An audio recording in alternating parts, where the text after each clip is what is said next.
کیا یزید کو حضرت امیر المؤمنین یزید رحمۃ اللہ علیہ کہنا جائز ہے؟ تو میری اس بارے میں جو رائے ہے اور استخارے کے بعد رائے ہے کہ ہمیں محتاط انداز میں ایک دو الفاظ ضرور کہنے چاہیے، آپ اور زیادہ نہیں تو کم از کم اتنا کہنا چاہیے کہ حضرت یزید رحمۃ اللہ علیہ۔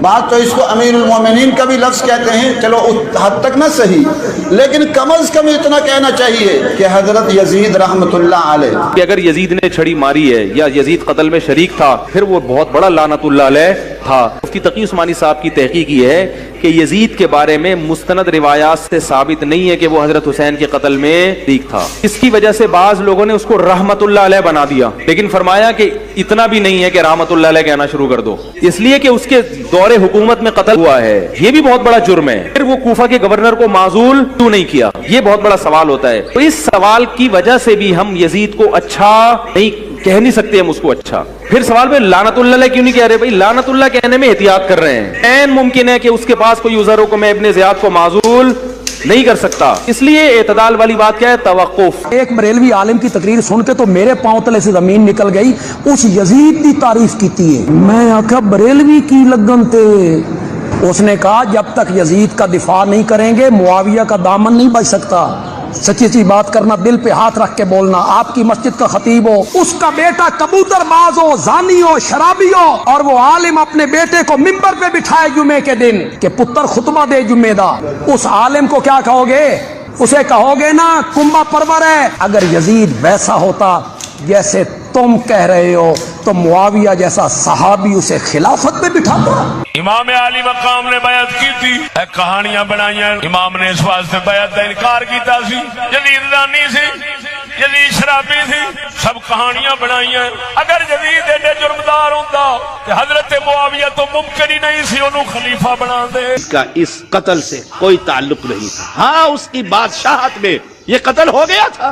یزید صحابی کا بیٹا تھا، مسلم تھا، مواحد آدمی تھا، متبع سنت تھا۔ یہ الفاظ پیغمبر کے صحابہ کے الفاظ۔ ایک صحابی کہتے ہیں میں گیا، وہ مجھ سے پیغمبر کی سنتیں پوچھتا تھا، وہ قسطنطنیہ پر حملہ کرنے کے لیے نکلا تھا۔ یزید کو کافر کہنا جائز نہیں، کیوں؟ صحابہ کی ایک بہت بڑی جماعت نے اس کے ہاتھ پہ بیعت کی۔ ہمارے امام اعظم نے لعن و تکفیر سے احتیاطاً سکوت فرمایا، اس سے فسق و فجور متواتر ہیں، کفر متواتر نہیں۔ بہت سے لوگ پوچھتے یزید حق پر تھا، حسین رضی اللہ حق پر تھے۔ دیکھیے ہم اس معاملے میں اپنا منہ نہیں کھولتے۔ علامہ ابن تیمیہ رحمہ اللہ سے جب سوال کیا گیا جنگ صفین، جنگ جمل میں کہ علی حق پر تھے یا عائشہ حق پر تھی رضی اللہ عنہ، کربلا کے اندر فلاں حق پر تھے فلاں حق پر، انہوں نے کہا اس جنگ میں شامل نہیں تھا، اللہ نے میری ہاتھوں کی حفاظت کر لی، اب میرا کام ہے اپنی منہ نہ کھول کر اپنی حفاظت، اس لیے کہ دونوں طرف سے لعنت کہتے ہیں جی یزید کے اوپر لعنت کرنی چاہیے۔ میرے بھائی میرا چیلنج ہے، میں نے کبھی بھی لعنت نہیں کی، البتہ میں یہ کہتا ہوں کہ وہ لعنت کا مستحق ہوا کہ اس نے اہل مدینہ کے ساتھ جو کچھ کیا اس کی وجہ سے وہ لعنت کا مستحق ہوا، لیکن ہم لعنت نہیں کرتے۔ اگر کوئی کرتا ہے اس کو روکتے بھی نہیں، کیونکہ قرآن میں آیت ہے سورۃ الاحزاب، جو اللہ اور اس کے رسول کو اذیت دیتے ہیں ان پر لعنت ہے اللہ کی دنیا اور آخرت۔ حسین کو شہید کرنے والے اللہ رسول کو اذیت دینے والے ہیں کہ نہیں؟ بائی نیم ہم لعنت نہیں کر رہے، لیکن جرنل تو ہمیں کرنے تھے۔ تو حضرت عبداللہ بن عمر نے تو پورا خطبہ دے دیا یزید کے حق میں کہ اس کے بیعت نہ توڑو، اس پہ شیعہ بڑے اعتراضات کرتے ہیں، ہم پر اس کا کیا جواب دیں؟ پھر ہم یہ کہتے ہیں کہ وہ عبداللہ بن عمر کا موقف غلط تھا، عبداللہ بن عمر کا اپنا موقف تھا، ہم اس کے ساتھ ایگری نہیں کرتے۔ انتہا اب ہم کریں گے، اب تجھے بتانا پڑے گا جس کا تو نے دفاع کرنے کی کوشش کی، کھل کے آ، یزید کا دفاع کرنا ہے پھر پورے دن کا مسلمان بن،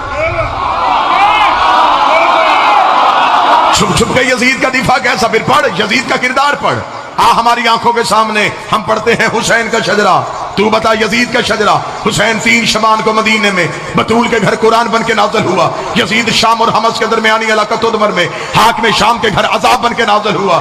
یزید کو پیدا ہوتے ہی گھٹی شراب کی دی گئی، حسین نے پیدا ہوتے ہی رسول کی زبان چوسی۔ یزید کا نانا بجدل عیسائی خاندان سے تھا، حسین کا نانا سید المرسلین ہاشمی خاندان سے تھا۔ یزید کی ماں میسون جس کے ناچ گانے کو پسند کر کے حاکم شام نے اس کے ساتھ نکاح کیا تھا، حسین کی ماں وہ زہرا تھی